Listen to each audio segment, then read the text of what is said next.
노유진의 정치 카페. 기상 관측 이래 최악의 가뭄. 주말 전국에 가을비가 내리긴 했는데요. 가뭄 해결에는 역부족이었다고 합니다. 중부권 중심으로 가뭄이 심각하다는 경고가 이제 이미 나온 지 오래됐죠. 가뭄이 주말을 기점으로 충청뿐 아니라 전북, 강원 등 전국으로 급속하게 확산되는 양상입니다. 그 제한급수 지역도 확대되고 있어요. 내년 장마까지는 해갈의 기미조차 없다고 하니까 정말 걱정입니다. 기상학자들은 대가뭄이 예상되는 상황에서도 정부가 가뭄 경보조차 내놓지 않고 무대책으로 일관했다며 문제를 제기하고 있습니다. 어제 처음으로 정부 차원의 가뭄 대책회의가 열렸다고 하죠. 가뭄만큼이나 민심 위반을 부르는 재앙도 흔치 않은데요. 정부에서는 별로 걱정 안 되는가 봐요. 뭐 교과서 얘기 이런 건 하고 앉았고. 오늘도 노회찬 유시민 두 분 선생님 나오셨습니다. 안녕하세요. 예, 안녕하세요. 이게 근데 가뭄이 좀 심각한 것 같아요. 이게 왜 이렇게 보도가 별로 안 되죠? 물론 보도가 되긴 하는데 이게 이제 굉장히 심각한 것 같은데. 특히 충청도가 심각합니까? 네. 충청도뿐만 아니에요. 예. 충남 서부 지역부터 해서 그 위로 지금 강원도까지 다. 예. 이게 이제 저는 사실 이거 가뭄이 심각하리라는 거 예측을 했어요. 왜냐하면 낚시 얘기인데 예. 제가 여름에 장마철 되면 소양댐에 낚시를 가요. 붕어 낚시를. 예. 그때 물이 한 비가 300mm 와서 상류 쪽에 이렇게 육초가 있는데 물이 차기 시작하면 옥수수 반역이 붕어들이 많거든. 예. 작년에 소양댐 낚시를 못 갔어요. 큰 비가 한 번도 안 와가지고. 금년에도 소양댐 낚시를 못 갔어요. 비가 안 와가지고요. 그러니까 2년 연속 물이 댐에 물이 불어나는 일이 없었다는 뜻입니다. 이게. 그러니까 저수율이 50% 밑으로 내려갔잖아요. 소양댐이. 예. 그러면 이제 강원도 물 없다는 얘기예요. 소양댐의 저수위가 절반 이하로 내려가면. 그다음에 대한민국에서 제일 큰 저수지가 댐 말고 저수지가 충남 예산에 있는 예당 저수지예요. 거기 상류는 주로 청량군 쪽에서 물이 내려오는데 여기 저수위가 지금 20%가 안 돼요. 와. 여기가 원래 올 봄에도 이제 낚시가 금지됐었고 9월에도 낚시가 금지될 정도로 가뭄이 심합니다. 지금 원래 예년 같으면 지금 80% 정도 저수율이 일반적인데 지금 20%가 안 되거든요. 그러니까 이 가뭄이 금년에 온 게 아니고 작년에 이미 온 거예요. 작년에 이미 온 거고. 작년에 이어서 작년만큼 가물었기 때문에 이렇게 된 거고요. 일부 보도에 따르면 내년도 그럴 거라는데. 예, 엘니뇨 때문에요. 아, 이게 엘니뇨 때문이군요. 예. 근데 문제는 뭐냐고 4대 강인이 모인해가지고 뭐 가뭄 해결한다고 하더니. 그건 아무 소용이 없는 거예요. 관계가 없는 모양이죠, 이번 해당 상황하고는. 4대 강보는 저 밑에 있기 때문에 밑에 있는 물을 위로 끌어올 수 있는 방법이 없어요, 지금으로서. 각하한테 여쭤봐야 되겠다. 또 하자 그럴 것 같아요. 논현동 가야 되겠는데, 우리. 카메라 들고. 하자 그럴까 봐 겁나가지고. 예, 오늘 지금 정치 카페에서 다룰 이슈가 많은데요. 잠시 전하는 말씀 듣고 와서 72회 방송 시작해 보겠습니다. 빅그린 투 쓰리 샴푸. 이걸 쓰면 머리카락에 힘이 생깁니다.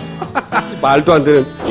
제가 지난 시간에 머리카락이 힘이 생긴다고 그래가지고 말도 안 되는 소리라고 그래서 광고 떨어질 줄 알았거든요. 근데 진짜로 힘이 생긴다는 걸 증명하기 위해서 광고를 연장하였다.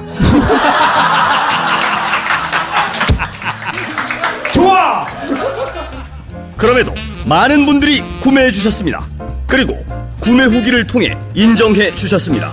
딴지마켓 재구매율 53%에 빛나는 빅그린 투쓰리 샴푸 23일 후 변화가 없으면 100% 환불해드리겠습니다. 지금 바로 딴지마켓에서 확인하세요. 2015년 대한민국. 사람들은 다양하고 새로운 글쓰기 환경에 노출되면서 여러 가지 글쓰기 문제로 고민하게 되었는데 레포터요. A+. 장학금 받아야죠. 자소설이라고 하잖아요. 면접 심사라도 가고 싶어요. SNS에 쓰고 싶어요. 감동적으로. 좋아요 1만 개. 제가 신입사원이라 기한문을 어떻게 해야 할지 잘 모르겠어요. 유시민은 말한다. 많이 읽고 깊이 생각하고 꾸준히 쓰는 것이 글쓰기를 익히는 가장 좋은 방법이다. 담은 다독 다상량. 유시민의 글쓰기 특강. 사람들의 글쓰기에 힘이 되다. 전국 서점에 있습니다. 출판사 생각의 길. 유시민의 타임라인. 예, 타임라인 2015년 10월 12일 월요일 오후에 지금 진행하고 있습니다. 오늘 뭐 가져왔나 궁금하시죠? 예. 뭐 가져왔을 것 같아요? 역사 교과서 문제는 아닌 것 같고. 예, 그거는 이따 다룰 거니까. 그 정진후 정의당 원내대표 국회 교육문화위원회 거기 위원이시고 하니까 모시다가 좀 얘기 좀 들어보기로 하고요. 북한 얘기도 아닐 것 같고. 그렇습니까? 어제 오늘 또 야권 얘기예요. 야권 얘기. 지난주에도 우리가 안철수 맞아요. 어제 기자회견. 네, 부쩍 요즘 뭐 발언을 많이 하더니 어제 이제 기자회견을 좀 세게 했어요. 네. 노 대표님은 자세히 보셨어요 기자회견 내용? 예. 전체적으로 자세히 소개하고 우리가 평가해 볼 텐데 전체적으로 어떤 느낌이셨어요? 좀 처음에는 갑자기 이분이 왜 얘기를 할까? 그러니까 원래 이제 뭐 진보의 성찰이나 뭐 반성은 진보 출신들이 하는 게 좀 더 진솔한데 별로 이제 진보에 서보지 않은 분이 뭐 낡은 진보 또 운동권 문화를 벗어나자. 그래서 좀 뜨악하다 뭐 이런 생각이 좀 들었습니다. 역시 오래 진보 정당 운동을 해온 분은 느낌이 저렇구나. 진 교수는 어땠어요? 뭐 그냥 다 좋은 얘기인데 글쎄요, 뭐 이런 얘기들 뭐 처음 듣는 것도 아니고 많이 들었던 얘기를 뭐하러 또 반복하나 이런 생각이 들었어요. 특별히 새로운 건 아니었죠. 그죠? 새로운 게 없고 그래서 아직은 제가 헷갈리는 게 아니 뭐 이렇게 좀 이렇게 수많은 얘기를 했는데 핵심이 뭐냐라는 거 핵심이. 그걸 모르겠어요. 이게 그러니까 진짜 자기가 어떤 메시지를 던져서 관철시킬 의사가 있는 건지 아니면은 자기가 어떤 또 다른 기동을 하기 위한 일종의 면피성으로 던진 건지가 잘 구별이 안 돼요. 내가 자신이 존재하고 있다는 걸 이렇게 알린 거잖아요. 나 살아있다라는 외침? 실존적 외침? 그것 이외에 뭐 다른 건 잘 모르겠어요. 여기 사람이 있다. 뭐 맞아.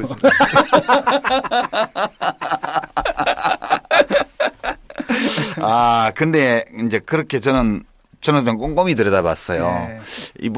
저는 이제 박근혜 대통령을 좀 내재적으로 접근해서 이해해보려고 노력도 많이 하고 문재인 제1야당 대표인 문재인 씨는 제가 그전부터 좀 알기 때문에 그렇게 노력 안 해도 대충은 이해가 되는데 이 안철수 의원에 대해서는 노력을 좀 해야지만 이분에게 내재적으로 접근을 할 수가 있어요. 그래서 우리가 여러 차례 지난번 기자회견 후에도 내용 소개를 다 했잖아요. 근데 어제 기자간담회 전에 발표했던 기자회견문도 구조가 딱 짜여져 있어요. 사람들이 주목 안 해서 그렇지. 그 전체 구조를 보면 고민을 많이 해서 만든 기자회견문이라는 걸 알 수 있어요. 그래요? 네. 이게 이제 이 기자회견문은 4토막으로 되어 있는데요. 제일 첫 번째는 질문. 이 기자회견에서 다룬 질문이 나와 있고요. 두 번째는 이 질문에 대한 진단. 관련된 진단. 새정치연합 또는 진보 일반에 대한 진단이 들어있고요. 안철수 씨의. 세 번째는 이런 진단을 토대로 해서 어느 방향으로 치료해야 된다는 그 어떤 치료 방침, 처방이 나와 있고요. 이제 네 번째 토막에는 이 처방에 따른 구체적 실행 방안. 그러니까 치료 계획이죠. 예. 그러니까 이제 어떤 약부터 투입하고 뭐 이런 것들. 그래서 이 네 토막으로 이렇게 돼 있는 기자회견문이고 내용이 없는 건 아니에요. 나도 딱 하나 눈에 띄는 건 있더라고요. 뭔지 아세요? 어떤 거 있어요? 김한길 안철수 체제 재평가하자. 그게 뜬금없잖아. 그거 막 하시라. 하자고 하지 말고 하시라. 그 이분은 정치 경험이 3년 됐고요.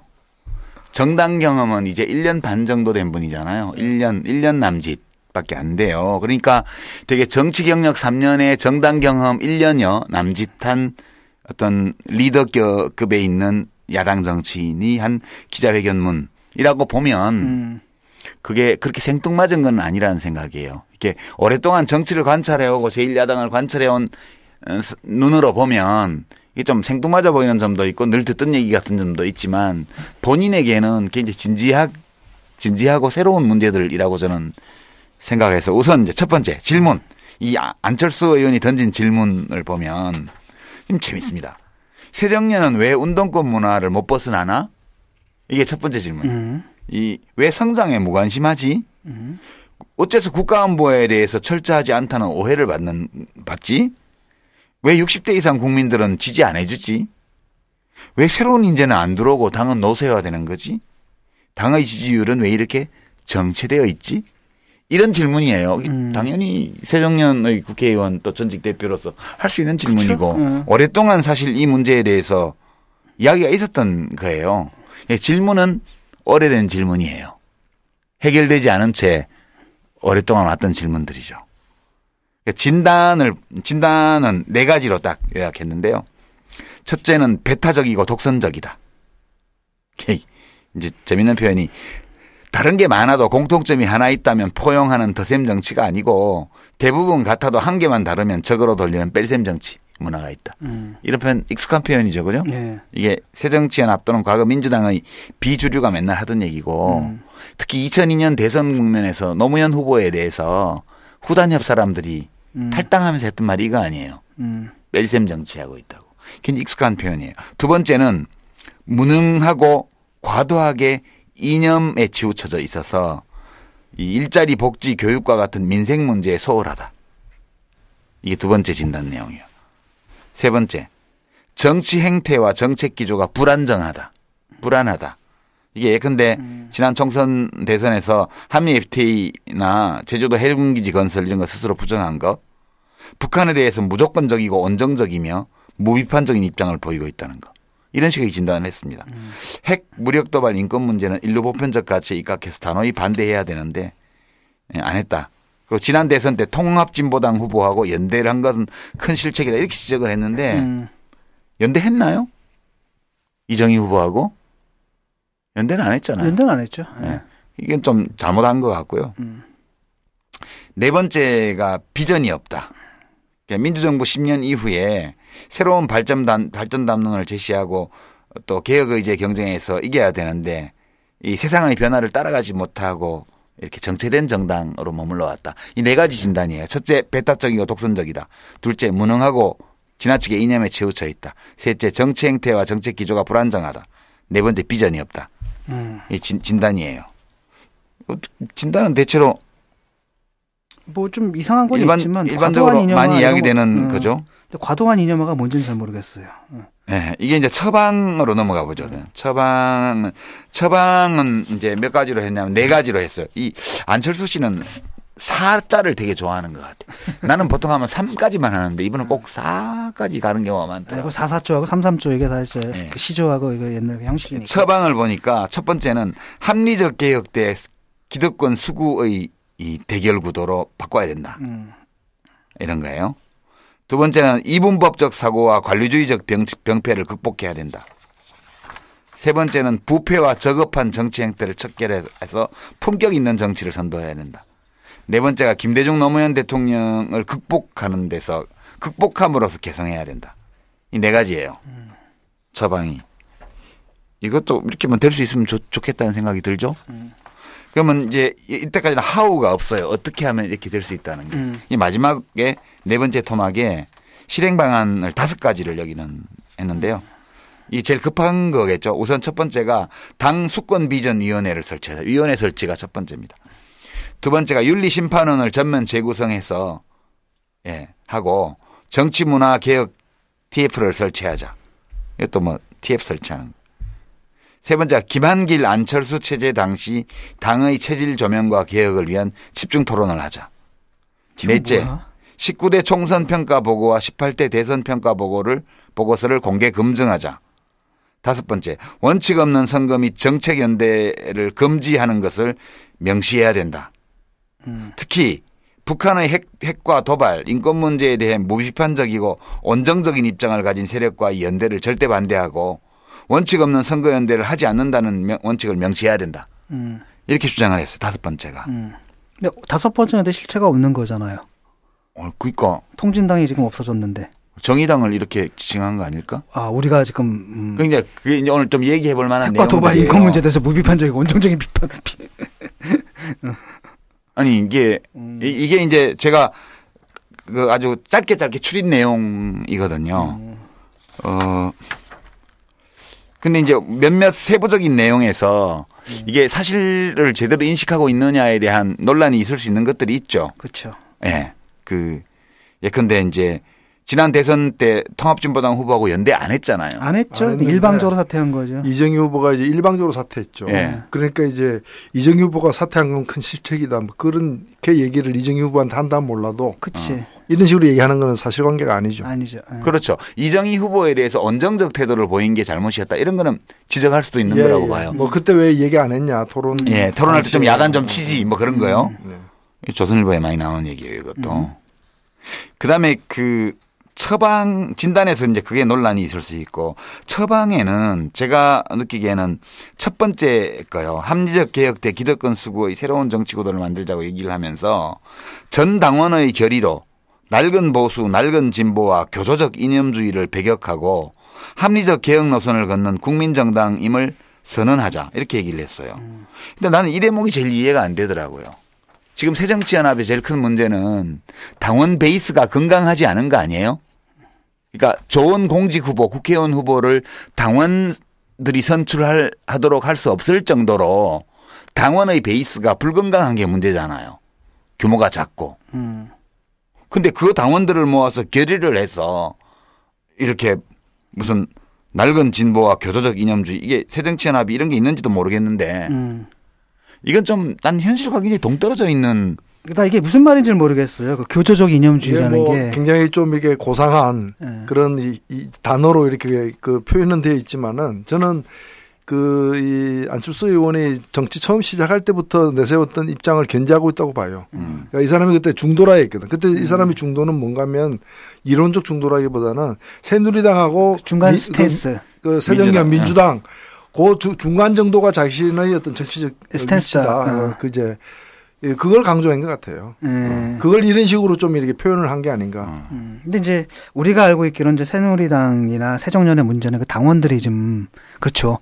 어떤 진성당원이라기보다는 또는 어떤 정치적인 무슨 그 동기가 순수하다기보다는 좀 이상한 분들이 와가지고 이권 뭐 이런 거 이런 아니 거 뭐 정당이야 그런 당원들이 있을 수 있죠. 그렇죠. 있을 수 있는데 이 새누리당은 후보를 뽑을 때 최소한 절반은 당원 투표를 하잖아요. 꾸준히 지금까지 2004년도에 박근혜 대통령이 당대표에서 그때 책임당원제 뭐 이런 걸로 열린우리당도 도입하고 새누리당도 도입한 이후로 새누리당은 대구 경북 지역 경선 지난번 총선 결과도 보면 친박들이 막 나가 떨어지는 그런 경선 결과가 많았거든요. 그렇죠.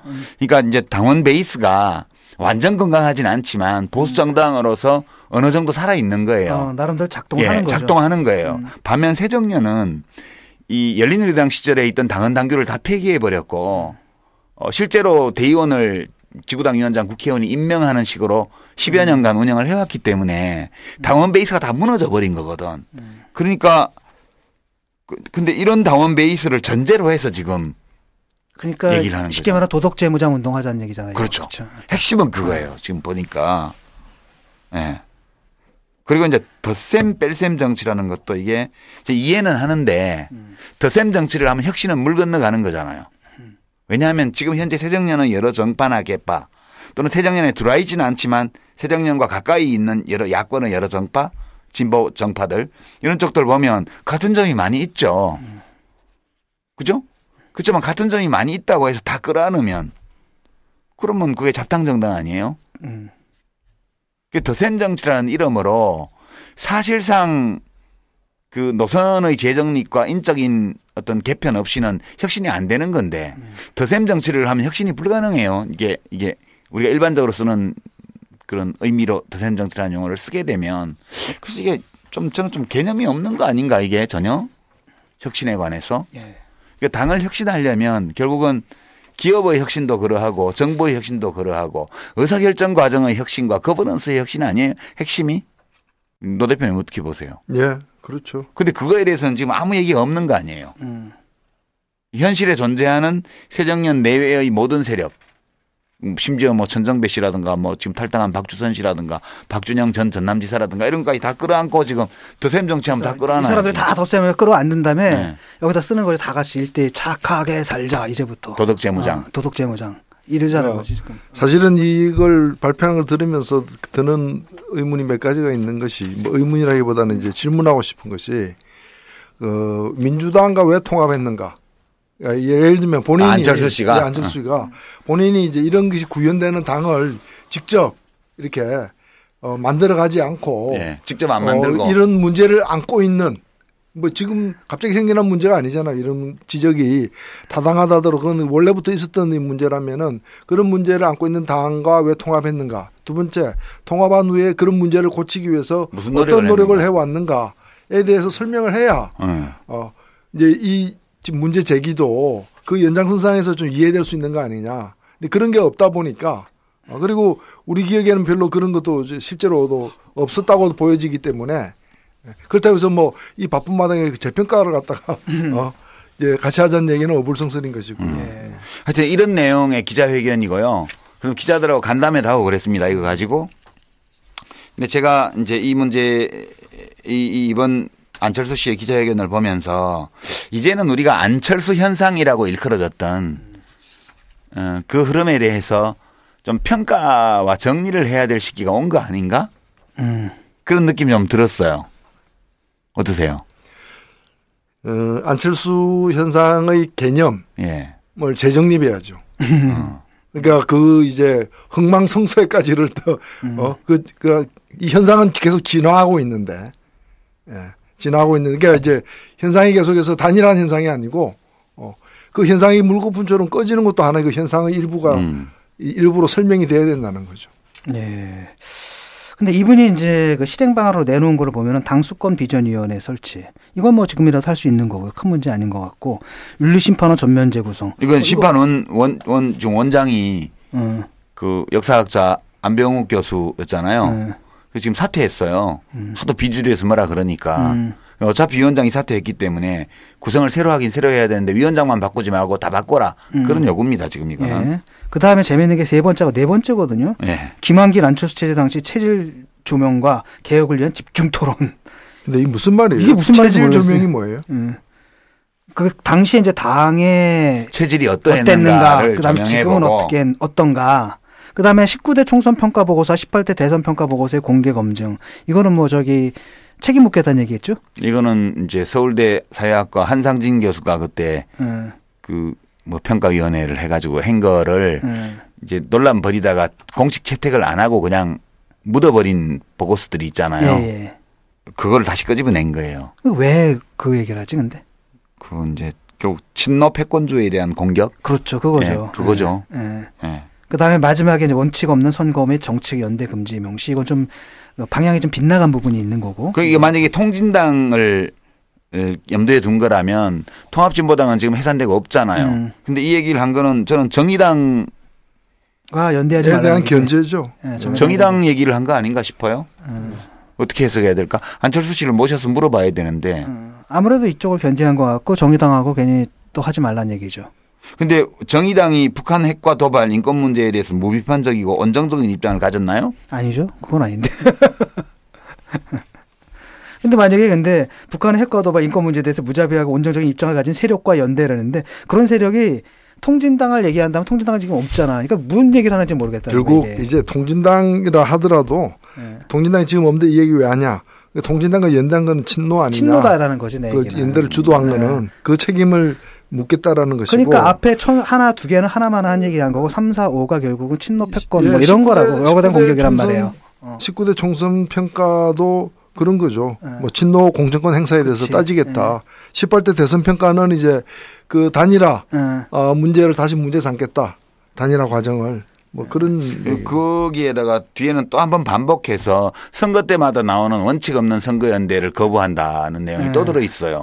이 얘기는 이제 앞부분이 예컨대 뭐 해산됐지만 통합진보당을 염두에 둔 거라면 이 뒷부분은 명백히 정의당을 염두에 둔 거죠. 정의당하고 연대하는데 반대하겠다. 그렇죠. 그런 뜻이에요. 그죠?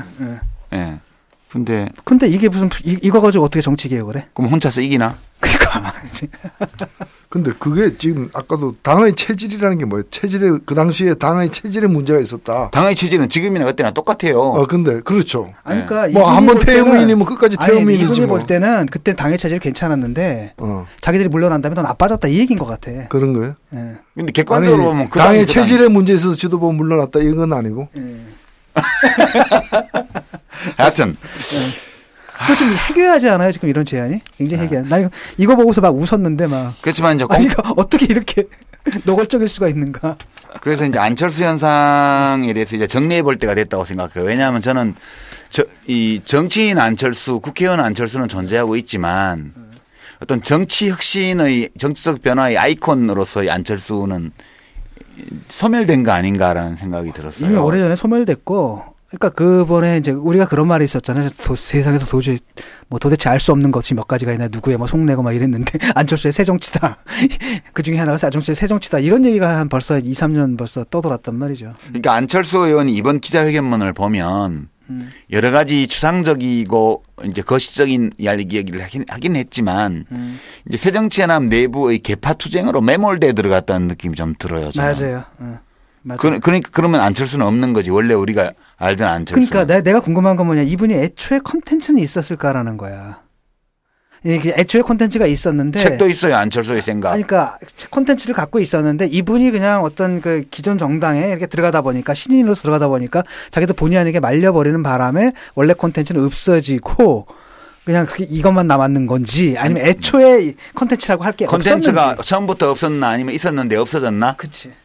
뭐 어느 경우건 차이가 있어요? 뭐 결과적으로 차이가 없지만 원래 그 그릇이었죠 그냥. 근데 그 새로운 요구를 못 담아냈던 거죠. 그런 것 같아요. 뭐 안 담았든 못 담았든 결과적으로 이제 빈 그릇인 거죠.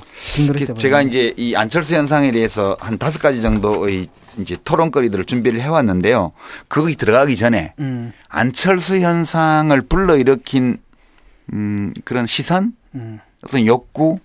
어떤 우리 정치를 바라보는 생각의 패턴 이런 게 좀 있었던 것 같아요. 근데 최근에 경향신문에 나왔던 칼럼 중에 그게 뭔지를 좀 잘 보여주는 칼럼이 있어서 잠깐 소개를 하고 갈게요. 이거는 경희대 후마니타스 칼리지의 김윤철 교수 칼럼인데요. 아시죠? 노 대표님은 이분. 정치 칼럼도 많이 쓰시고 진보정당, 진보정치 운동에 대한 관심도 많이 표명하고 이런 분이잖아요. 근데 저는 이거를 보면서 굉장히 놀랐어요. 이제 이분이 이 칼럼에서 지난주에 나온 칼럼인데 시민들이 정치를 미워한대요.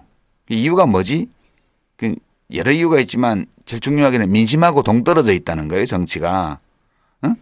정치가 보통 사람들의 삶과 보통 사람의 마음을 안 살핀대요. 그러면서 이제 이렇게 기존 정당들에서 한마디씩 했더라고요. 제가 그대로 읽어드리면 제1야당인 새정치민주연합은 혁신안으로 기껏 누구누구는 출마하면 안 되고 누구누구는 어디에 출마해야 한다는 살생부와 책략을 내놓았다. 이 때문에 당내 분란만 더 커져버린 상황이다. 이거 맞아요? 그러니까 우선 이 새정치연합 혁신위원회가 냈던 10차에 걸친 혁신안이 있었잖아요. 쉽게 말하면 혁신하지 말란 얘기야. 이건. 맨 마지막에 나온 혁신안이 이거였어요. 뭐 이렇게 전직 대표들이 약세 지역 가서 출마해라. 그게 10차까지 나오고 마지막 혁신안에 덧붙여져 있는 거였고 10차까지 혁신안은 우리가 정치 카페에서 다 살펴봤잖아요. 굉장히 많은 내용을 담고 있다고. 근데 한 큐에 이렇게 쳐버렸어요. 그러니까 혁신 같은 거 하지 말라 이런 얘기지. 아니 그 얘기는 아닌데. 두 번째. 그렇게 해놓고 그다음에 집권 여당인 새누리당도 마찬가지다. 달랑 오픈 프라이머리라는 공천제도 하나 갖고 개혁이 어쩌네 저쩌네 하고 있다. 그마저도 당 주도권 장악을 위한 힘겨루기로 얼룩져 있다. 시대 상황에 입각해 무엇 때문에 누구의 고통을 우선 해소하고 그것을 위해 누가 먼저 얼마나 양보해야 하는지 그 양보의 대가는 무엇인지 등을 둘러싼 쟁론과 합의는 도대체 볼 수가 없는 것이다.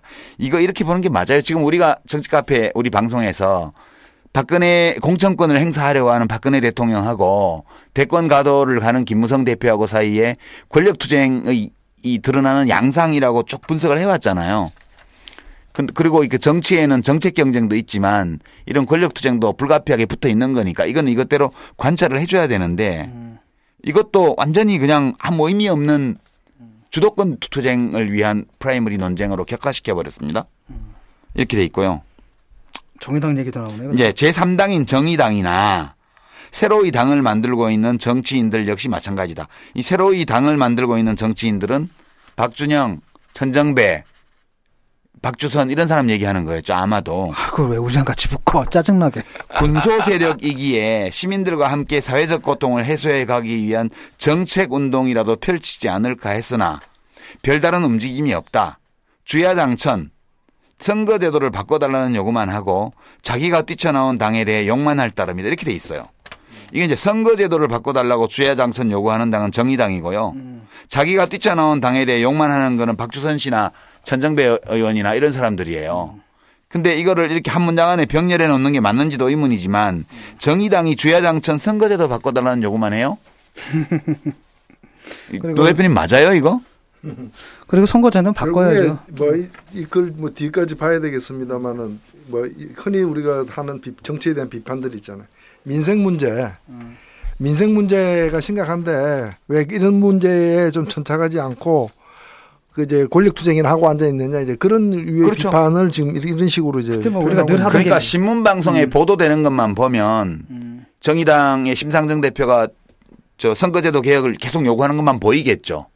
그럼 언론이 보도해 주지 않는 것을 안 된다고 해서 지식인이 아예 보지 않는다면. 아니 그런데 심상정 대표가 그 사저를 토했던 것은 그 민생 문제 아니었나요? 민생 문제죠. 200만 다운로드 받았는데.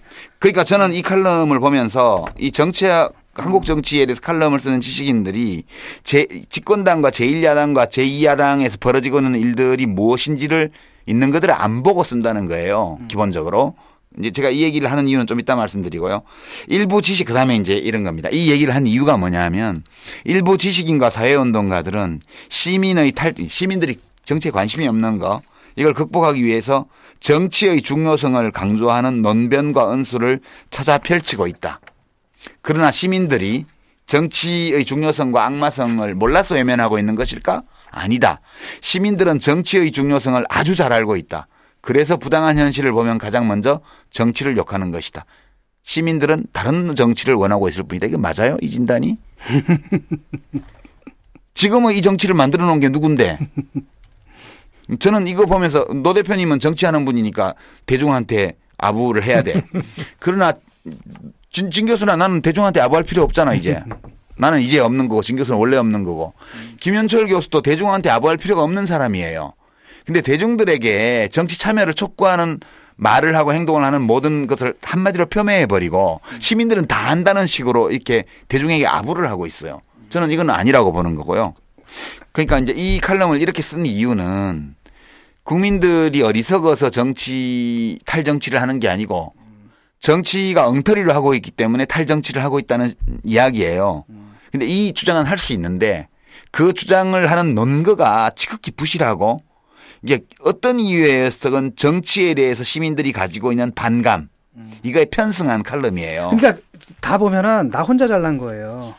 다 씹었거든. 우리는 바보여서 뭐 이렇게 하고 있나? 쉽게 말하면 새누리당 씹었죠. 새정년 씹었죠. 정의당 씹었죠. 나머지 사람들 다 씹었죠. 그다음에 다른 지식인들 씹었죠.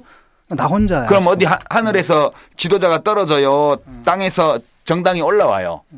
시민들이 관심을 가지고 적극적으로 참여하도록 호소하고 호소하는 것 말고 다른 무슨 길이 있어요. 그리고 우리가 잘하려고 노력을 해야 되겠죠. 제가 이제 이 칼럼을 인용한 이유는 자기 모순에도 빠져 있어요. 원래 안철수 현상이 벌어질 때 이 정치를 바라보는 이 시선 있잖아요. 이 김현철 교수 칼럼에 나온 이것이 안철수 현상을 만들어낸 동력이 아니었을까라는 생각 때문에 이 칼럼을 김현철 교수 욕하려고 인용한 게 아니고요.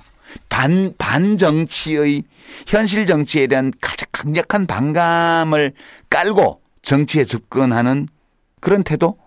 이것이 안철수 현상의 근저에 있었던 흐름 아닌가 그런 생각이 좀 들었어요.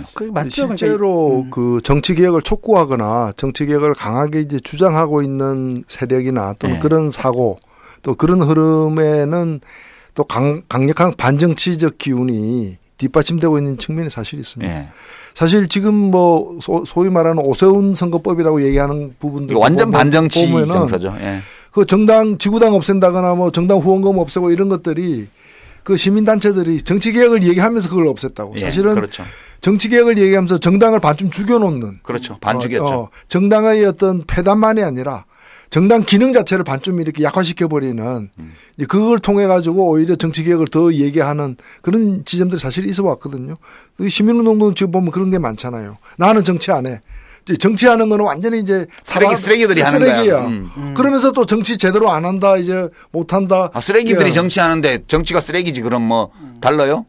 그래서 그런 지점들은 그건 사실은 뭐 안철수 새정치하고도 그 지하에서는 그 만나고 있는 맥락이 맞아. 그러니까 안철수 씨가 왜 처음에 새정년하고 합당할 때 그 뭐예요, 저 김한길 씨하고 공동대표를 할 때 합의한 내용들이 기초단체장 정당 공천을 없애는 거, 그죠? 예. 국회의원 정수를 줄이는 거 이런 거 들고 나왔잖아요. 그게 반정치죠, 사실. 그렇죠. 반정치 반정당이죠. 그러니까 지금 이 안철수 현상의 소멸이라는 거는 안철수 씨의 책임이라기보다는 이것이 원래부터 정치 안에 수렴될 수 없는 반정치의 정서를 깔고 있었기 때문에 생긴 거 아닌가 그런 의문이 드는 거예요. 그러니까 반정치의 정치. 그것만은 아닌데, 그러니까 이제 그 정치에 수렴될 수 없는 것만 있었던 것이 아니라 그런 것들도 있고 또 정치가 수렴해야 되는데 안철수 씨가 그걸 못 받아들인 것도 있고 저는 섞여 있다고 봐요. 섞여 있다고 보는데 분명한 것은 반정치적인 정치 개혁을 추구한다는 그런 이름하에 반정치적 어떤 그 뿌리를 갖고 있는 그런 좀 우리가 극복해야 될 어떤 문제의식들이 그 속에 있었던 거죠. 그래서 이제 제가 질문을 5가지로 챙겨왔는데 우선 하나씩 보죠. 이런 전제 위에서 첫째, 안철수 의원의 제안대로 하면 새정치연합은 국민의 인기를 얻어서 집권할 수 있을 것인가? 그 질문이 먼저 나오죠. 일단 초보적으로. 본인도 그렇게는 생각 안 할 것 같은데. 아까도 제가 짚었듯이 뭐 당수권 비전위원회, 뭐 윤리심판원 전면 재구성 이런 거에 그냥 옥상옥으로 하나 세우면 되는 거고 나머지는 한풀이거든요, 자기. 그러니까 그다음에 친노에 대한 공격인데 이거 가지고 어떻게 당의 위기가 극복돼요? 위원회를 만들고 TFT를 만들고 무슨 토론을 해서 달라질 문제는 저는 아니라고. 그렇죠. 그래서 뭐 진작에 이런 게 다 해결됐겠죠. 아니, 그러니까 수권 비전위원회를 만들므로써 수권 의지를 강화한다. 이런 게 이제까지 사실 혁신안들이 감동을 주지 못하고 실현이 안 됐던 것이 다 이런 식의 제안이어서 그런 거 아니에요? 그러니까 이거는 지금 어제 기자회견문에 들어있는 진단, 처방, 실행 방안 이것만 보면 고만고만하게 새정년 내에 이런저런 정파 또는 계파의 리더들이 지금까지 해왔던 얘기의 안철수식 버전에 불과한 거 아닌가? 그런 판단이에요.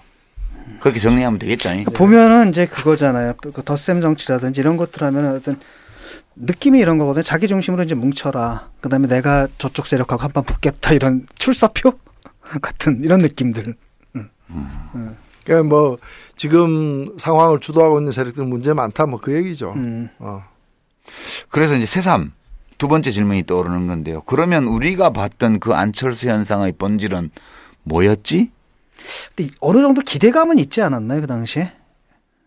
안철수가 처음에 나왔을 때 막 대선 후보 지지율이 막 거의 과반수에 육박하고 좀 전에 얘기했던 그런 이제 약간 뭐랄까 문제가 있는 그런 것도 있어요. 여당도 아니고 야당도 아니고, 그러니까 약간 반정치적 정서 그것에 편승해서 나온 측면들도 분명히 있지만은 담아낼 수 있는 욕구들도 있었죠. 그렇죠. 그런 게 좀 있었다고는 좀 봐요, 저는. 근데 그게 이제 본인이 하는 가운데서 전혀 보여주지 못한 거죠, 내용도. 뭔가 이제 항상 그렇죠. 우리가 뭐 정치라는 것이 특히 한국 사회에서의 정치가 뭐 사류 정치라고 폄하한 어떤 재벌 회장도 있었지만은 여러 가지 문제가 많아 보이고 또 국민들의 어떤 그 생활에서의 불만 이런 것들이 정치로 집중되다 보니까 정치에 대한 반감 이런 것들도 큰데 그러다 보니까 좀 더 나은 정치는 없을까라는 바람은 널리 있는 거죠. 그것이 이제 대통령 선거라는 큰 시기에 이제 특정한 인물에게 그 기대 투사가 투사가 된 거죠. 근데 아니다 싶으니까 또 지금 현재로서는 그런 그 기대감이 철수돼 가지고 또 새로운 인물 내지 새로운 세력은 혹시 없을까라는 그런 잠재적인 어떤 그런 모색을 하고 있는 그런 상황이라고도 볼 수 있겠죠. 그러니까 안철수 현상은 정치 혁신에 대한 요구, 당연히 정치권에 담길 수 있는 정치 쇄신, 정치 혁신, 새로운 정치에 대한 요구와 기성 정치에 대한 정서적 반감, 반정치의 어떤 감정 이런 것들이 그야말로 융합되어서 형성했던 흐름. 그러니까 굉장히 불건전한 아까 우리 김현철 교수의 칼럼에서 본 것과 같은 세부 내용을 다 50보와 100보는 크게 차이가 나는 건데 50보 100보를 가리지 않고 싸잡아서 욕하는 이런 반정치의 정서 이것과 그래도 정치는 중요하다는 건 다 아니까 혁신해 주기를 바라는 욕구 이 두 가지가 섞여서 생긴 게 안철수 현상이었고 이걸 다 담을 필요도 없었고 다 담을 수도 없었고 그것을 만들어낸 것 중에서 정치 혁신과 쇄신에 대한 요구를 제대로 담아서 그것을 현실 정치에 안착시켜낼 수 있었던 건데 그게 안 됐다 그렇게 진단할 수 있는 거죠. 혹시 뭐 이 안철수 현상의 본질이 무엇이었나에 대해서 혹시 더 생각나시는 게 있으면 좀 몇 가지 있었다고 봐요. 이제 이분이 담아낼 수 있는 게 약간 시대 정신이라고 해야 되나요? 왜냐하면 이제 그나마 김대중 정권하고 노무현 정권만 해도 뭐 지식 기반 경제니 아니면 인터넷이 돼서 우리 사회를 산업사회에서 정보사회 모델로 가고 거기에 따른 어떤 권위주의적인 어떤 리더십이 굉장히 수평적 네트워크적 리더십을 바꾼 측면들이 있잖아요. 네. 그럴 때 갑자기 MB가 들어왔는데 그걸 다시 정보화세로 돌리겠다라는 이런 메시지를 전달하기에 가장 적합한 게 안철수였어요. 그 당시에. IT 그렇죠. 기업인이었고. 그렇죠. 두 번째는 뭐냐면 지금 이상하게 풀리긴 했는데 사실 우리나라가 문제가 있잖아요. 여당 야당이 싸우면 멀쩡히 해결될 문제도 이념화를 해버리잖아요. 그래서 안 풀리는 부분에 대한 이분이 계속 지적을 했거든요. 뭔가 정치적 커뮤니케이션에 문제가 있다. 그 지적은 옳았던 거죠. 그런데 이런 이제 긍정적 측면과 또 다른 한편으로 이렇게 정치권 일반에 대한 환멸 이게 아마 가장 컸을 거예요. 거기 이제 얹혀가지고 나왔는데 애초에 갖고 있었던 이 긍정적인 컨텐츠는 사라져버린 거고 지금 오로지 옛날에 정치에 대한 환멸 거기에 기반해서 지금 또 자기 정치를 하려고 한다는 거예요. 이분이. 그러니까 이게 아구가 안 맞는 거죠 지금. 뭐 이미지의 면도 다시 있다 보고요. 이미지라는 것도 아까 말씀하신 이제 무슨 자신들의 대중들의 어떤 희망 이런 걸 이제 투사해가지고 사람으로 형성해서 가지려고 하는 거잖아요. 제가 기억나는 게 2007년도 대통령 선거를 앞두고서 정치인 한 열 몇 명을 대상으로 해가지고 그 이미지 조사를 했어요. 광주 MBC에서. 그 조사에 저도 끼었는데 제일 인상적인 대목은 뭐였는가 하면은 누가 진보적인 정치인이냐 더 진보적인. 그런데 이명박 당시 이명박 씨가 저보다 더 진보적인 사람으로 인식이 돼 있어요. 그러니까 사람들이 볼 때는 이 사람은 재벌 아들도 아니고 자수성가 해가지고 올라간 셀러리맨 출신이고 그리고 뭐 말 명분 뭐 이념 이런 것보다는 실물 경제 이런 걸 중시하는 사람. 그러니까 실사구시형 그러니까 그게 진보지. 예, 그게 진보인 거죠. 그렇게 보여진 거예요. 물론 이제 지금 아마 똑같이 물으면 그런 조사 결과는 안 나오겠지만은 제가 볼 때는 그 몇 가지 이제 그 본인의 경력이라거나 이력이라거나 한 일 이런 것이 주는 좋은 어떤 이미지들이 저런 이미지를 가진 사람이 정치에서 좀 뭔가 역할을 하기를 바라는 어떤 그런 희망과 섞여가지고 하나의 현상처럼 만들어졌던 게 아닌가 이렇게 보여집니다. 자, 그러면 아까 노 대표님이 말씀하셨는데 세 번째 질문인데요. 의문 우리가 이야기해 볼 만한 토픽인데 안철수 현상과 개인 안철수는 다르다는 지적은 많이 있었습니다. 그죠? 안철수 현상은 사회적인 현상이고요. 사회정치적인 현상이고 안철수라는 개인은 그 개인으로 거기 있는 건데 이 둘이 일치되는 게 아니다. 그러니까 안철수라는 사람이 안철수 현상을 만든 게 아니고 안철수 현상으로 일컬어지는 대중의 어떤 소망이나 요구가 자연인 안철수에 투사되어서 그 사람을 거죠. 통해서 표출되었다고 이제 보는 거예요. 이제 그런 의미의 안철수 현상을 이제 소멸했는가? 했죠. 진작에 했죠. 라는 질문. 진작이라고? 네. 소멸됐다고 봐야겠죠. 진작에 했죠. 안철수 현상은 철수인 거죠. 네, 철수에서 또 다른 대상 내지를 찾고 찾아다니고 있는 거죠. 안철수 현상은 소멸했고 그 안철수 현상은 국회의원 안철수를 남겨놓은 거예요 지금. 저는 그렇게 봐요. 그것도 참 스타일 좀 구기잖아요. 거기 남의 그 지역구에 거기 그냥 낀 거 가지고 들어가는 게. 뭐 지역구가 뭐 임자가 원래부터 무슨 빙글빙글 도는 대전의자에 원래부터 임자가 따로 있는 거 아니니까. 그 몸값이라는 게 있잖아. 자기 몸값이라는 게 있다면 거기에 걸맞는 어떤 그 데뷔전을 치러야 되는 건데. 근데 참 모씨처럼 저기 자기 고향으로 내려가거나 이런 것들은 참 뭡니까 대선 주자로서는 좀 아니죠. 좀. 자, 그럼 안철수 현상이 소멸했고 그 안철수 현상이 뭘 남겼나 봤을 때 국회의원 안철수를 현재 남겨놨다면 그것도 새정년 소속에 그러면 왜 개인 안철수는 또는 정치인 안철수는 안철수 현상을 담아내지 못했는가라는 이 질문이야말로 본인이 대답해야 돼. 그게 아니죠. 이제 본인도 여러 가지 생각을 하겠지만 우리가 객관적으로 볼 수 있는 면도 있을 것 같아요. 가끔가다 이런 생각을 했어요. 이게 맞는지 안 맞는지 모르겠지만 그 옆에 계신 분들이 이게 좀 내가 볼 때는 상식적으로 말이 안 되는 판단들을 너무 많이 하시는 것 같아요. 옆에 계신 분들이요. 참모진이라든지. 근데 뭐 그 옆에 계셨던 분이 쓴 책에 보면은 별로 옆에 있는 사람들 얘기 잘 안 듣는 뭐 특정 한두 명 빼고는 거의 그 자기 생각대로 움직이고 옆에 누가 있는지도 의식 안 하는 자신과 뭐 몇 시간 같이 걷고 있는 사람이 누군지 어떻게 걷고 있는지 어떻게 지금 불편한 상태인지를 전혀 개의치 않았다라는 뭐 그런 걸 보면은 본인 생각대로 온 거죠. 본인 생각대로 온 거로 본인 생각대로 왔다.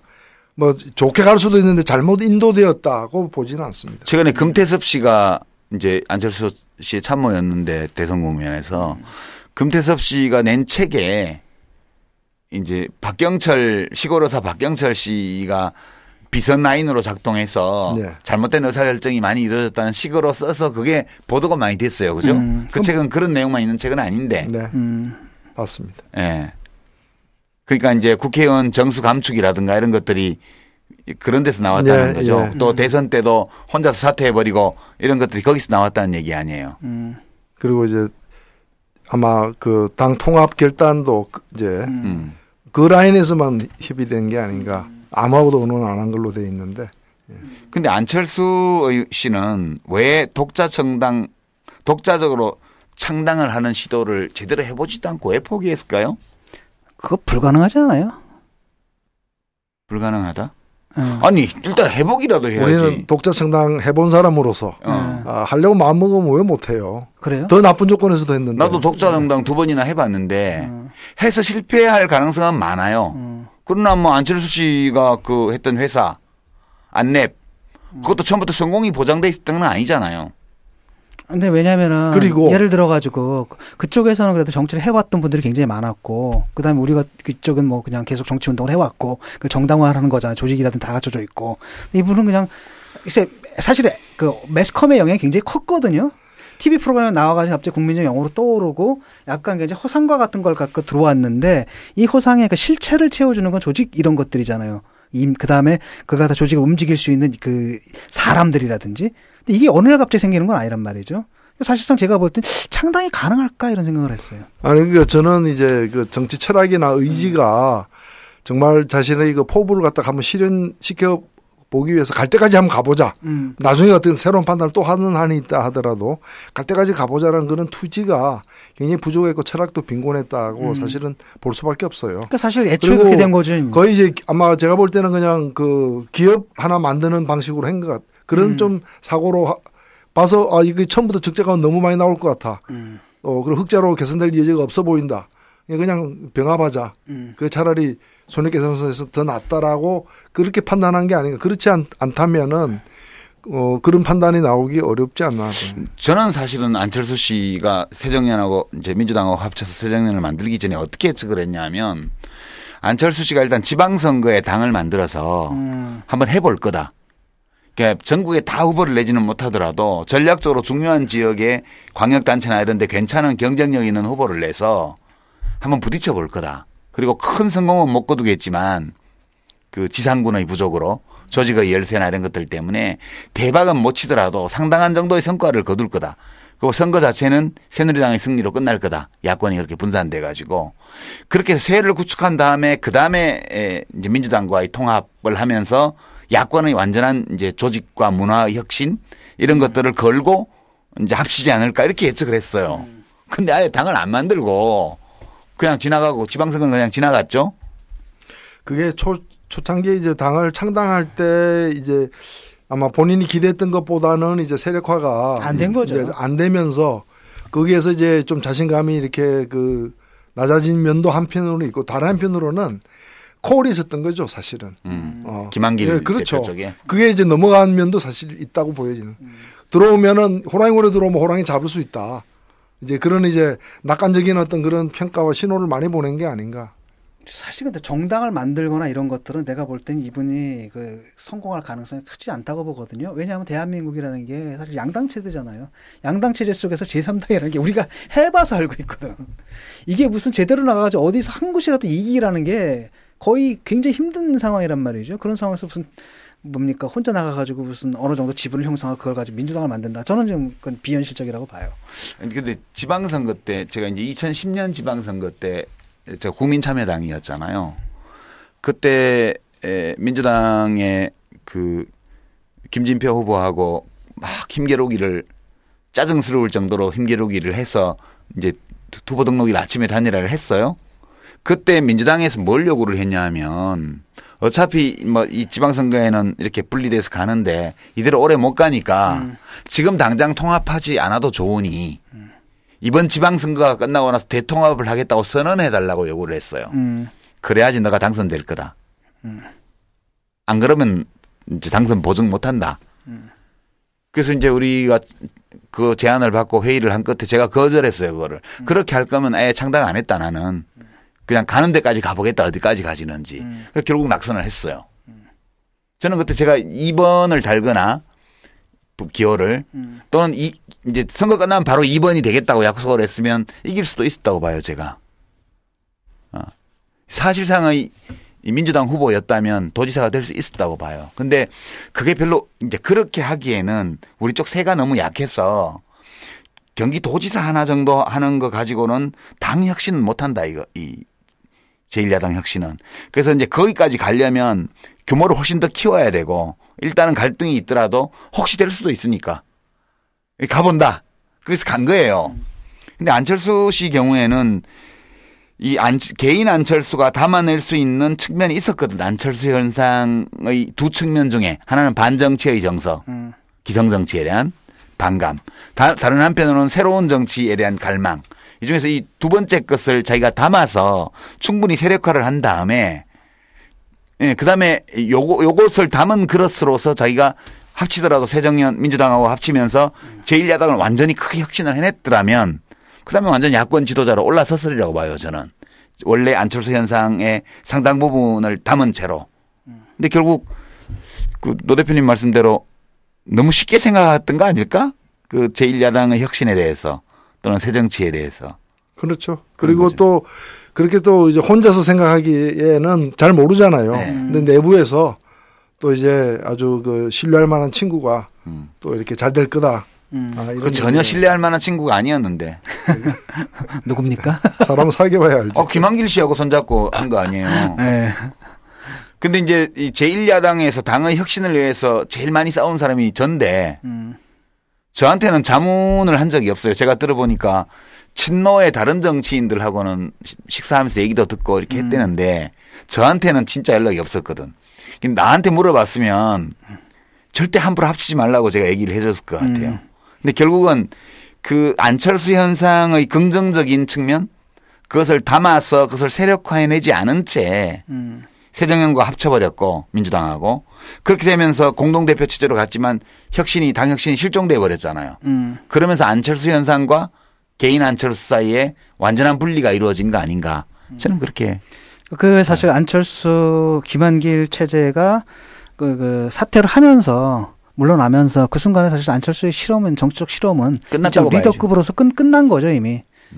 남는 것은 이제 그 의원으로서의 안철수인데 이분이 지금 다른 생각을 좀 하고 있는 것 같아요. 그 전에 자기 위상이 있잖아요. 예. 그걸 아직도 도달 가능하다고 믿고 있는 거고 그러다 보니까 지금 보면 다소 비현실적인 이런 그 실행 방안 같은 걸 지금 내놓고.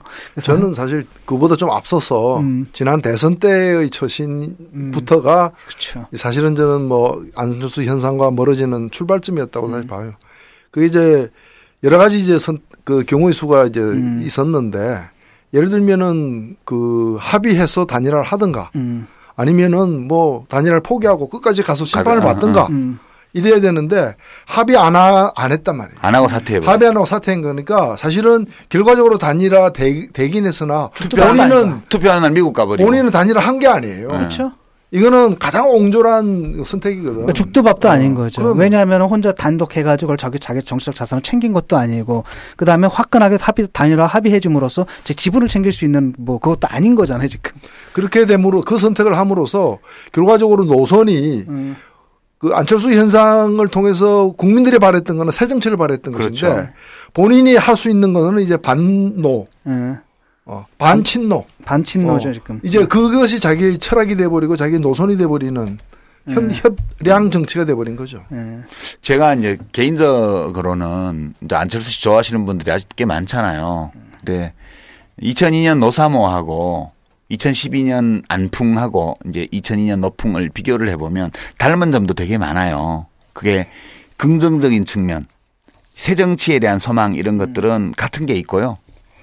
반면에 이제 좀 다른 점도 있죠. 다른 점은 이 노무현이라는 사람은 좀 지지자들로 하여금 좀 안쓰러운 느낌을 갖게 하는 사람이었고 지켜주고 싶다 뭐 이런 느낌. 안철수 씨는 굉장히 성공한 사람이잖아요. 주류에 속해 있는 사람이고 그것 때문에 차이는 있는데 제일 결정적인 차이는 노사모들은 한쪽으로는 현실 정치에 대한 강력한 반감을 표출했지만 다른 한편으로는 참여해서 이것을 바꿔버리고 헌신을 엄청나게 했어요. 노사모들이.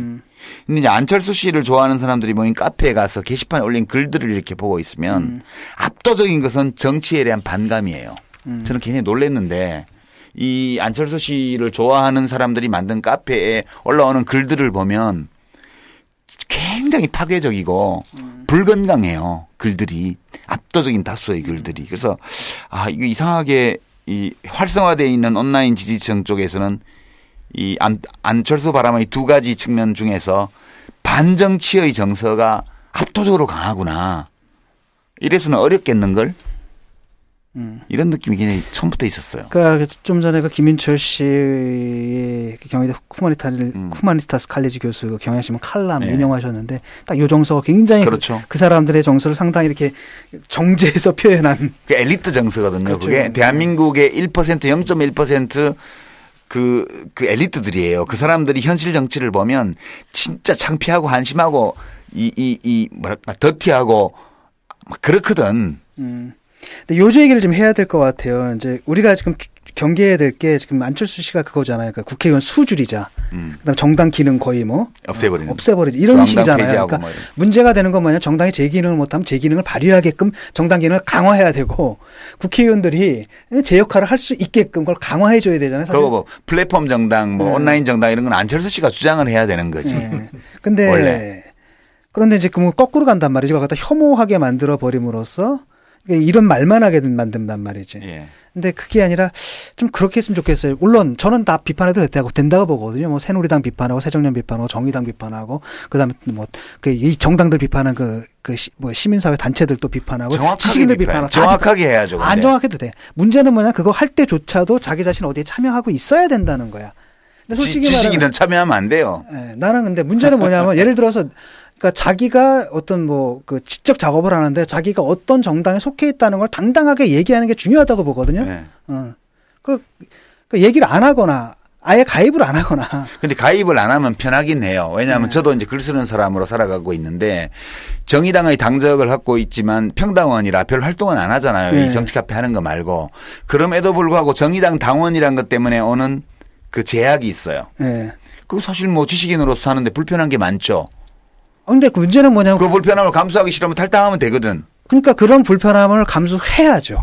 그러니까 이제 그런데도 불구하고 당적을 유지하는 이유는 그래도 요거라도 해야 되지 않을까. 내가 비록 정치는 은퇴했지만 시민으로 돌아온 거잖아요. 나는 시민으로 활동하다가 정치에 참여했다가 직업 정치인으로 10년 하다가 다시 시민으로 돌아온 사람인데 내가 정치를 할 때 정당에 참여하는 시민들이 굉장히 고마웠고 또 그것이 우리 정치를 지탱하는 힘이라고 봐서 계속 그 주장을 했기 때문에 내가 시민으로 돌아온 이상 특별한 사정이 없는 한은 어딘가에 정당의 귀속을 갖고 있는 게 내가 떳떳할 것 같다는 생각 때문에 하는 거잖아요.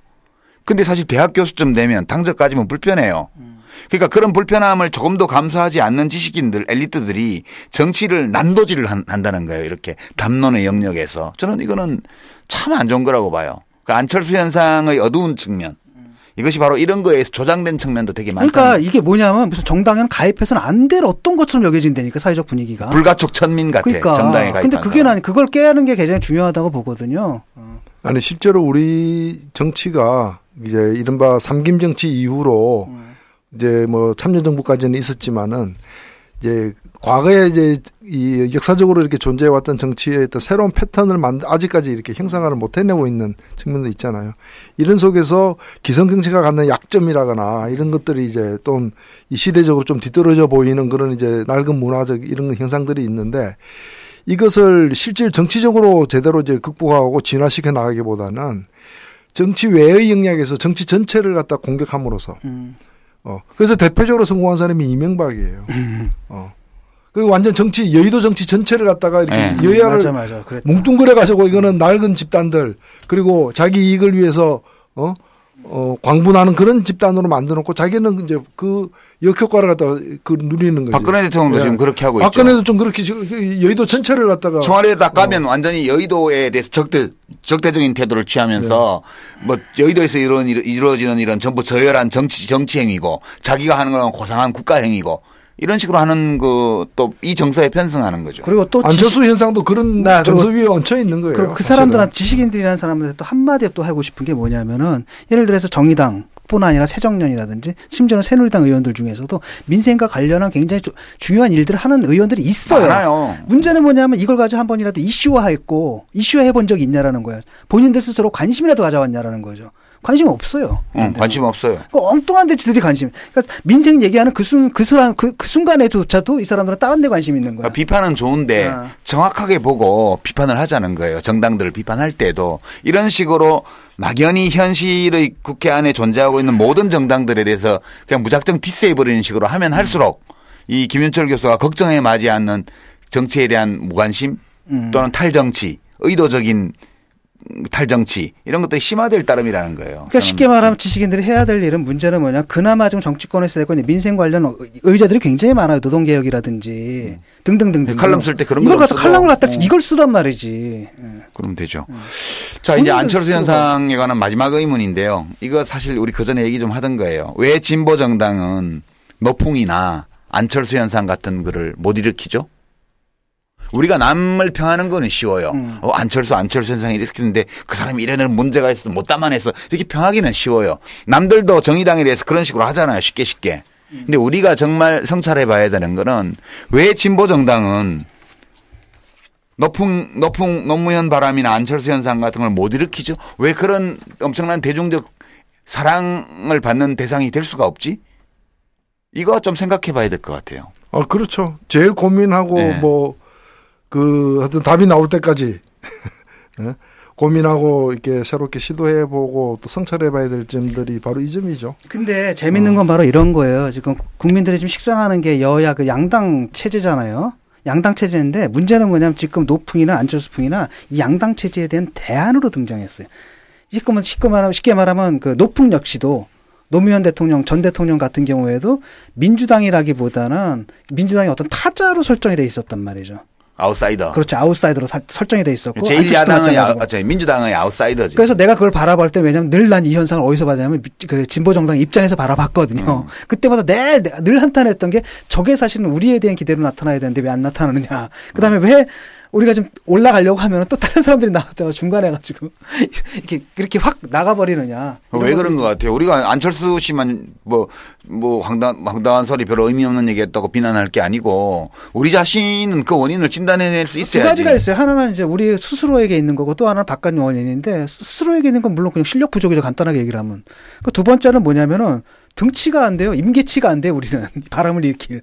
그냥 바람을 일으키려면 예를 들어서 절반 까이는 갈 수 있다는 걸 보여줘야 되거든요. 근데 우리는 가봤자 많이 가야 10% 15%란 말이죠. 이런 것들은 어떤 열풍을 일으키기 힘들다라는 거죠. 그래서 그런 거고. 예. 노 대표님도 같은 생각이세요? 그럼 우리는 맨날 마이너리티만 해야 돼? 아니요. 저는 이걸 좀 이렇게 어떤 시간과 그다음에 하나의 과정으로서 좀 이해할 필요도 있다고 보는데 우리의 여러 조건 또 그간의 역사 이런 걸 다 감안할 때 그냥 한 번에 그냥 무에서 유식으로 뭐가 이렇게 확 바뀌듯이 이렇게 등장하기는 어려운 조건이었다고 보고 좀 점진적인 어떤 질적으로 양적으로는 점진적인 어떤 성장일 수밖에 없는데 그것도 하는 계기가 저는 있다고 봅니다. 저는 예를 들면은 정치 현실에서 보면 한 20석 정도의 힘을 가지면은 그 갖는 과정이 굉장히 힘들 텐데 가지면은 그 전과 좀 다른 임계치가 임계점이 있을 수 있다고 보는 거죠. 근데 그 20석을 만들 수도 있었던 것을 지난 시기에 이러저러한 내부의 여러 문제로 인해 가지고 또는 뭐 무능까지 포함해서 그렇죠.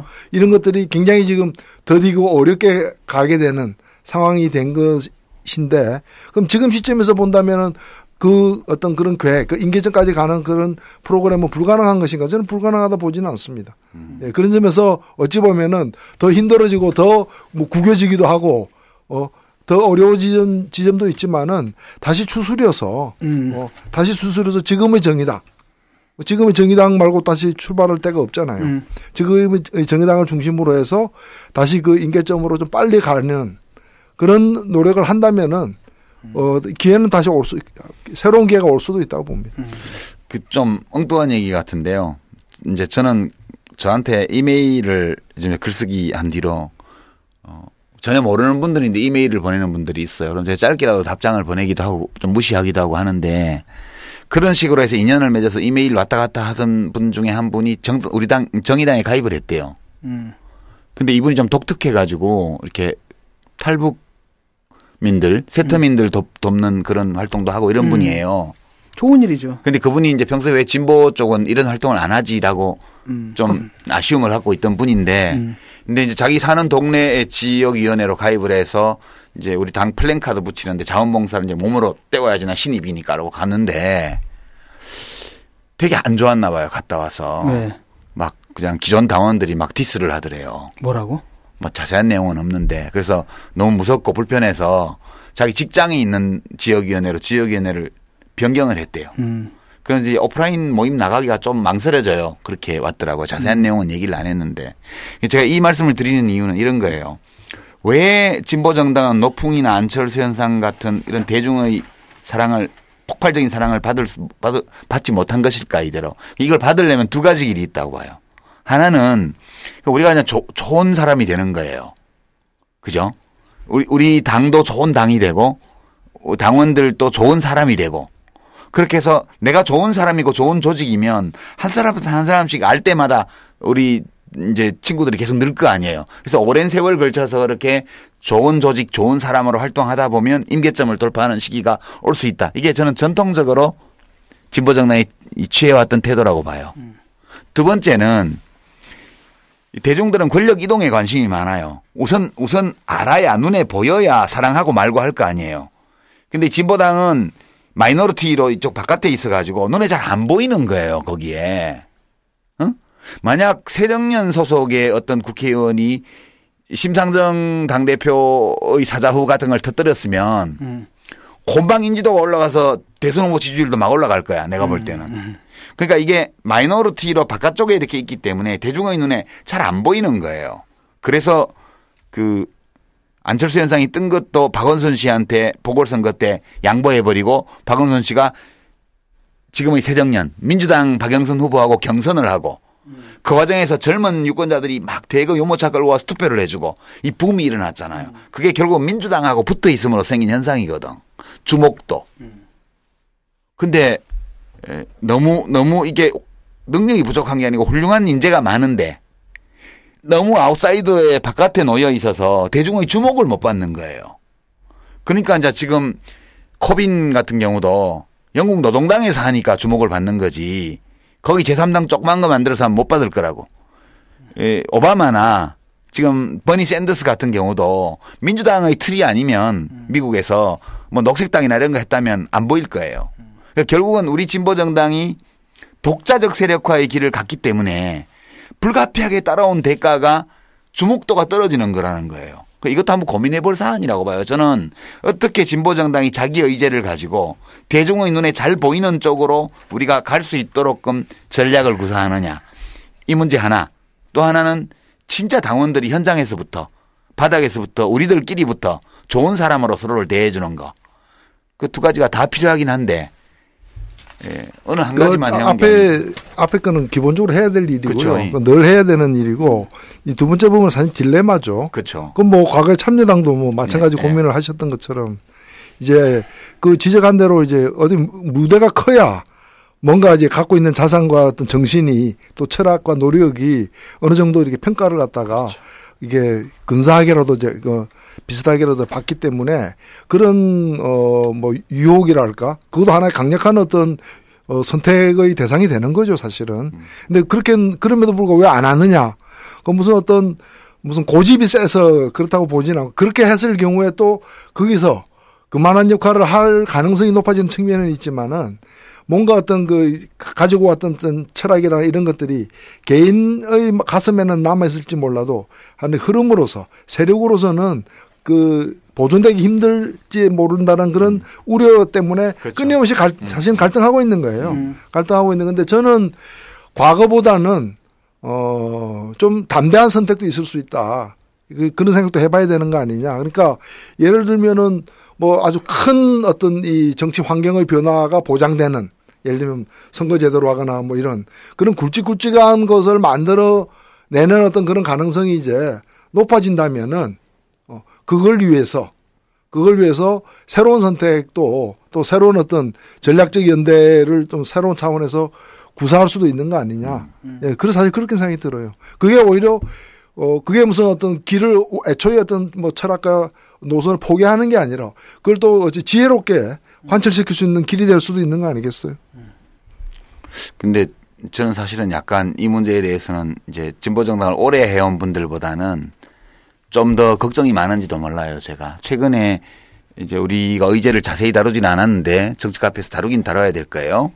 그 새로운 진보 통합 진보 재편 해서 이제 사자 회의 그 네 주체가 만나서 네. 정의당 포함해서 새로운 진보정당으로 결집하는 문제 다루고 있잖아요. 네. 잘 진행이 안 돼요. 지금 무슨 당명 문제라든가 지도체제 문제라든가 이런 게 걸려서 논의가 지금 진행 중이라고만 저 이제 당 게시판 통해서 이렇게 보고 있는데 잘 될 거예요. 예, 다른 한편에서는 지금 민주노총이 며칠 전에 정치 방침을 마련하기 위한 토론회를 열었잖아요. 거기에 정의당에서도 나가고 또 뭐 노동당도 나오고 무슨 진보 플러스에서도 나오고 민주노총에서도 나오고 등등 해서 다들 나와서 이제 뭐 또는 노동자 계급정당 추진위원회 하는 분들도 나오고 이렇게 토론을 했는데 그 내용을 제가 어느 진보 매체에서 보도한 요약 이렇게 보면서 되게 답답하더라고요. 그 정치 세력화, 정치 방침을 논하면서 어쩜 이렇게 안 변하고 몇십 년 전 하던 얘기나 지금이나 똑같은 얘기만 서로 반복하고 있는 것일까? 이 토론 현장을 본다면 어느 유권자가 이 사람들을 사랑해 줄 수 있을까, 우리를. 솔직히 그런 느낌 들더라고요. 근데 뭐 결국에 할 사람이 하는 거고요. 저는 그렇게 생각합니다.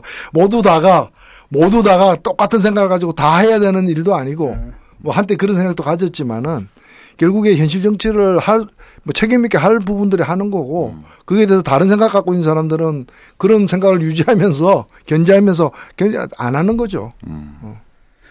그래서 그런 점에서 저는 뭐 지금 그 이른바 뭐 진보 재길집도 되도록이면 많은 분들이 참여하면 좋겠지만은 현실적으로 할 수 있는 사람들 또는 하려고 하는 사람들이 결국에는 합의해서 하게 될 것이다. 뭐 그런 점에서 그것이 뭐 후퇴도 아니고 축소도 아니고 현실로 인정해야 되는 거 아니야. 정치에 대한 관념이 좀 달라요. 그분들을 이렇게 만나보면은. 우리가 저 같은 경우에는 리버럴하기 때문에 정치라는 건 그냥 나랑 생각이 달라고 가치관이 달라도 우리가 같이 합의하는 목적이 있으면 같이 일할 수 있다 이런 생각을 갖잖아요. 그럼 타협할 수도 있고. 근데 이제 이분들 같은 경우에 정치라는 걸 많은 경우에 자기 가치관의 실현이라고 생각을 해요. 많은 경우에 양보하면 안 되는 거고 요만큼도 이렇게 타협한다라는 것 자체를 갖다가 그냥 우리는 일을 하기 위해서 아주 실무적으로 해야 할 어떤 일인 게 아니라 윤리적인 원칙이 되고 그걸 해치는 게 되고 이렇게 되니까 아예 그냥 말 자체를 섞기가 힘들어지는 부분들이 있는데 그나마도 지금 거기 모여 있는 분들은 그 세력들 중에서 그나마도 좀 얘기가 통하는 분들인 걸로 알고 있고요. 어떻게 하겠습니까? 우리는 이제 합법정당, 제도정당을 해왔기 때문에 나름대로 여기에 맞는 커뮤니케이션의 양식을 갖고 있지만 그분들 같은 경우 옛날에 뭐 이념정당이고요. 또 많은 경우에 뭐냐면 그 정파구조들을 갖고 있고 그 다음에 다른 굉장히 다르거든요, 문화 자체가. 그러면 이제 조율하는 과정이 아닌가 싶어요. 그러니까 대중들이 사랑을 해주기에는 너무 무섭더라고. 그렇죠. 말들이 좀 낡았죠, 솔직히 말하면. 그러니까 이제 국민의 마음을 많이 얻는 게 이기는 길이지 진보 세력이 많이 모이는 게 이기는 길은 아니에요. 저는 그 진보 정당이 우리는 진보다 하는 생각보다 우리는 옳은 일, 좋은 일을 하는 사람이다라는 생각을 좀 더 한다면. 좀 달라질 수 있지 않나요? 그리고 진보다라는 것도 좀 그래요. 제가 볼 땐 그 이른바 진보 세력이라는 사람들의 사고방식이나 철학이나 이런 것 굉장히 낡았거든요. 굉장히 뒤떨어져 있어요. 오히려 어떤 경우에 보면 새누리당보다 뒤떨어져 있는 경우가 많다. 설마 안철수 씨가 우리 보고 낡은 진보라고 한 건 아니겠지? 그래서 이제는 우리까지도 진보라는 이름으로 어떤 차별성을 갖거나 또 이제 어떤 정치적인 어떤 그 우월성을 갖다가 주장하기 어려운 거예요. 그러니까 사실 왜냐하면 저는 이제 뼈저리게 느끼는 게 한때는 막시즘이다라는 게 가장 앞선 과학을 토대로 한 사회과학이었잖아요. 한때는 그랬잖아요. 근데 요즘은 딱 보면은 이게 무슨 이런 분들이 신학자들 같다는 느낌이 굉장히 들거든요. 그러니까 지금 보면은 사실 산업사회에서 형성된 게 막시즘인데 지금 정보화사로 넘어가가지고 세상에 모든 게 다 변했는데 아직까지도 그때 이렇게 산업혁명 당시 멘탈리티를 갖고 이렇게 있는 것들 보면 뭔가 화석화됐던 느낌들 그러면서도 자기들을 진보라고 이렇게 자의식을 갖고 있는 부분들 보면은 좀 답답해요. 세상이 바뀌었는데 진보라는 건 세상이 바뀔 때 그 세상이 바뀜에 가장 앞선 아방가르드여야 되는데. 하여튼 진보 정당이 노풍이나 안철수 현상 같은 이런 폭발적인 대중의 사랑을 받고 싶다면 먼저 우리 자신이 사랑스러운 모습을 갖춰야 될 것 같아요. 예, 그 칼막스가 했던 말입니다. 그래요? 칼막스가 그런 훌륭한 얘기를 했단 말이에요. 예, 그 초기 저서에서 그런 얘기를 해요. 이제 사랑스러운 모습을 하지 않고서 어떻게 사랑을 받겠어요? 그렇죠. 사랑받으려면 네가 스스로 사랑받을 만한 사랑스러운 존재가 되어라 이런 얘기가 나와요. 그 세상을 바꾸려면 자신부터 바꿔야 되는 거죠. 그렇죠. 예, 그래서 진보가 저는 세상을 바꾸겠다라는 그런 원대한 꿈도 좋지만은 바꾸기 위해서도 좀 세상 속에 들어가야죠. 네. 세상 밖에서 세상을 가리키려 한다거나 또는 인위적으로 이렇게 세상을 자기 관념 속에서 재단하는 게 아니라 세상 속으로 들어가야 되는데 그게 세속화가 세상 속으로 들어가자는 말이죠. 그렇죠. 개토화가 돼 있어요. 근데 자, 이제 여기서 자기 성찰을 더 하게 되면 자기 비하로 빠질 우려가 있으므로 오늘 안철수 현상을 주제로 한 타임라인은 이 타임라인이 갈수록 정보 제공에서 정보 해석으로 넘어가고 있다는 느낌이 와서 이제 타임라인을 그만해야 되는 시간이 다가오고 있는 거 아닌가 이런 불길한 예감이 좀 드네. 아니 대부분들이 원하는 건 청취자들이 원하는 건 사실 정보만이 아니라 정보에 대한 시각이죠. 그러니까 그대로 받아들인 건 아니거든요. 뭐 청취자들이 듣고 이런 시각도 있구나. 그렇죠. 우리도 하나의 시각으로 그냥 하는 거지. 우리께 다 맞다는 건 아니지. 그렇죠. 다만 청취자들께서 어떤 정치적인 현안들에 대해서 생각할 때 이런 해석도 있더라. 그렇게 한 번쯤 참고하시라는 뜻에서 한 거지 우리가 다 옳다고 얘기한 건 아니에요. 그죠? 뭐 그렇게 말씀해 주시니 부담이 좀 들어지긴 하는데 부담되는 건 사실이에요. 네. 이렇게 매주 하려니. 예, 좀 뜨겁겠는데 왜냐하면 또 올바르다고 스스로 얘기하는 거는 주체사상하고 올바른 교과서밖에 없어요. 조선은 하나다. 남조선 북조선. 그 얘기 어제 내가 텔레비전에서 잠깐 봤는데 영화 빅 아이.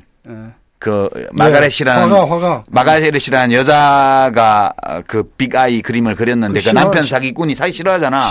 남편 사기꾼이 지 이름 키인으로 해서 발표를 해갖고 몇십 년 동안 그 군림하다가 막판에 이제 여자가 여호와의 정인 영향을 받아가지고 그 진실을 폭로해서 남편은 알거지되고 이 여자는 행복하게 70대가 돼서 또 그림을 그리는 그런 영화인데 거기에 그 뉴욕의 세계 박람회장에 내 걸작을 내고 싶다라고 남자가 그려 이렇게 얘기를 하니까 이 여자가 뭐라 하냐면 어떤 예술가도 자기의 작품을 걸작이라고 하지 않아요. 그렇게 얘기. 굉장히 인상적인 대사였어요. 우리는 예술가니까 하는 얘기죠. 정치도 예술이에요. 그러니까 그 남편은 가짜니까. 그래서 우리 정치하는 사람들이 뭐 어느 당이든 다 마찬가지겠습니다만 그렇잖아요. 최근에 김훈 선생은 뭐 JTBC 인터뷰 나오셔서 라면을 끓이면라는 신작에 대해서 나는 왜 쓰는가에 관해서 얘기를 하면서 손석희 사장한테 앵커한테 나는 여론 형성이나 이런 것을 목적으로 글을 쓰지 않습니다. 이렇게 얘기하더라고요. 다만 나를 표현하기 위해서 글을 씁니다. 그렇게 얘기하던데 그게 어떻게 분리되지? 저는 들으면서 그거하고 그게 어떻게 분리가 되지? 나를 표현하는 방법은 다른 것도 숱하게 많은데 해필 왜 글로 하냐고요. 여론 형성에 영향을 미치는 건 결과적으로 그렇게 되는 거지. 내가 나를 표현해서 남과 교감이 이루어지면 사람은 서로 영향을 주고받는 거니까 라면에 대한 여론 형성에 영향을 미칠 수 있는 거잖아요. 왜 이렇게 분리하는지 모르겠던데 하여튼 우리는 그런 분리나 이런 걸 두지 말고 우리 정치 카페 타임라인 뭐 100분 토크 이런 데서는 우리는 여론 형성에 영향을 미칠 목적으로 해요. 다만 효과적으로 여론 형성에 영향을 미치려면 우리를 예술적으로 우리 자신의 생각을 잘 표현해야 되잖아요. 우리 노 대표님처럼. 진짜 기가 막힌 카피였잖아요. 아까. 뭐라고 하셨죠? 다시 한번. 예, 스스로를 올바르다고 얘기하는 것은 주체사상하고 올바른 교과서밖에 없어요. 대박. 이게 우리 타임라인의 정신입니다. 다시 한번 확인하면서 오늘 안철수 현상의 소멸에 관한 문제를 다뤄본 타임라인 여기서 마치겠습니다. 예, 수고하셨습니다. 건축주의 철학과 개성을 닮은 집을 추구하는 목조주택 전문기업 꿈꾸는 목수가 정치 카페를 후원합니다.